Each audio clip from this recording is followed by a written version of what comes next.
4 men stole $10 billion worth of gold bars and retreated into a cave. They planned to bury themselves inside for 100 years, not only to escape the police but also to let time multiply the value of their gold. With custom freezers and hibernation gas, they could easily sleep for a century. They each lay down in their freezers. At the signal they pressed the gas release buttons simultaneously.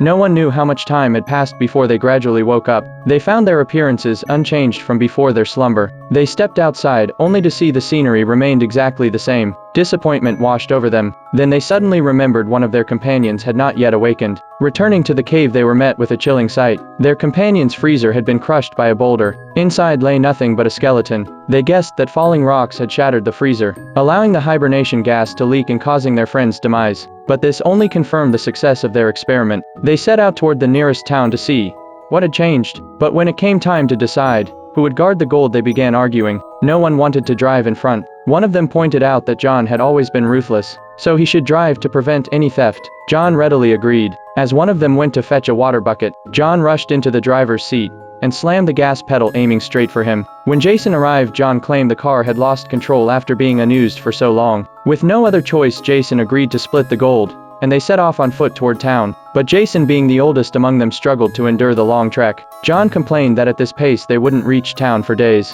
Yet despite walking so far, they hadn't seen a single person. Had the entire world gone extinct? Just then a plane flew overhead, reigniting their hope. But Jason's water supply was nearly gone. John seized the opportunity to raise the price, demanding 1 gold bar for a sip of water. Furious but desperate, Jason had no choice but to trade his gold for hydration. As they traveled, Jason was forced to keep exchanging gold for water. After several trades, John declared his supply was running low, doubling the price to 2 gold bars per sip. Pushed to the edge, Jason attacked John just as he bent down to pick up the gold, but their water was almost completely depleted. Weakened, Jason stumbled forward, clutching 2 gold bars. Even when one fell, he refused to pick it up. Out of sheer defiance, he held tightly onto his last gold bar. Just as he was about to collapse from dehydration, someone appeared before him. Jason hastily raised the gold, offering it in exchange for a ride to the city. But before the stranger could respond, Jason drew his last breath. Confirming Jason's death, the stranger picked up the gold bar and returned to his sports car. He told his wife that some homeless man seemed to think the gold was valuable.